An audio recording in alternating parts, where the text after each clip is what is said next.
Please subscribe.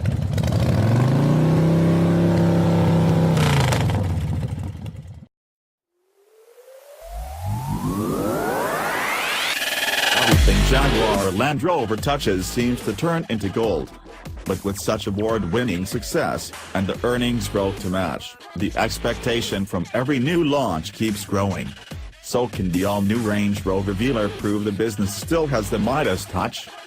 The Velar slots in between the Range Rover Evoque and Range Rover Sport models, and provides a new look to the family.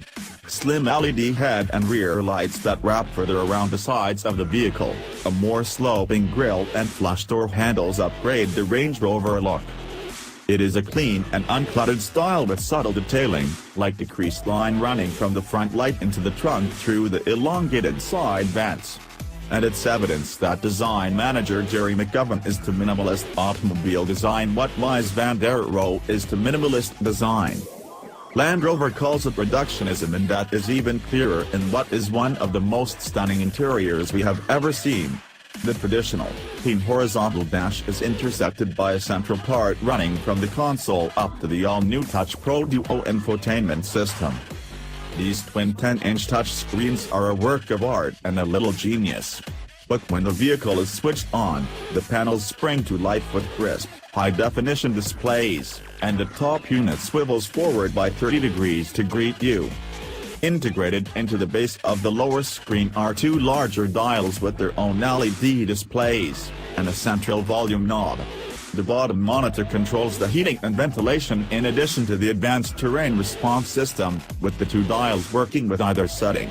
The upper screen will look after navigation, telephone and audio systems, while both screens are simple to use, swiping from one control to the next. There's an in-car Wi-Fi hotspot should you want one, while the car will learn your routes and make suggestions to prevent traffic or assist you in finding a parking space. There are 3 Meridian stereos to pick from, too. It's not all great news, though. Land Rover and Jaguar still can't help if you would like to use Apple CarPlay or Android Auto. The business is definitely lagging way behind its rivals in that respect. But there's no indication of the self-driving kit offered on the Volvo XC60. On the topic of which, the range kicks off at number 44,830 for the base model Velar with the 178 bhp 4-cylinder diesel.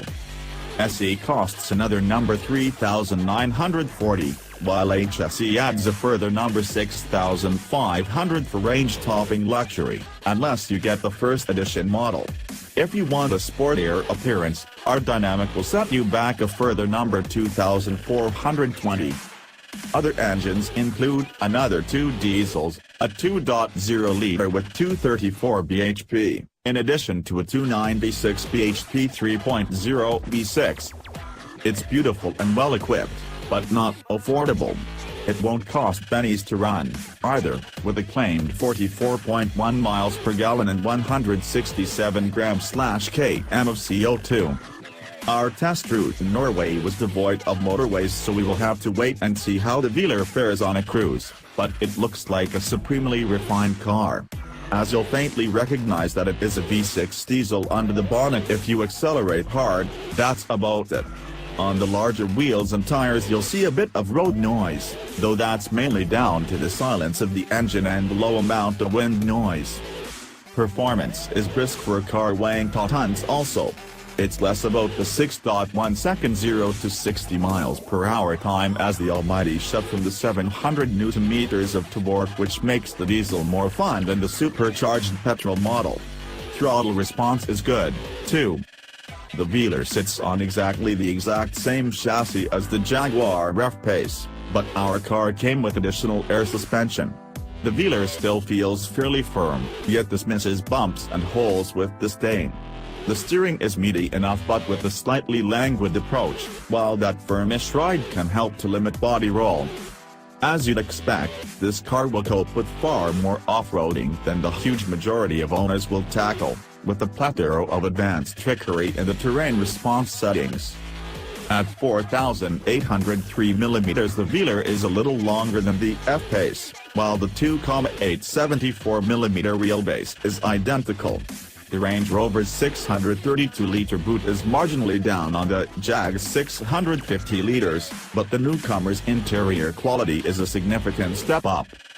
Given the steep prices, we were disappointed by the space in the rear of the Velar. If the driver is tall enough to need the seat as far back as it will go, and you might want to if you're 6 feet tall or more, knee room in the back isn't luxurious. In actuality, it is not much better than in some new Super Minis. We expected more.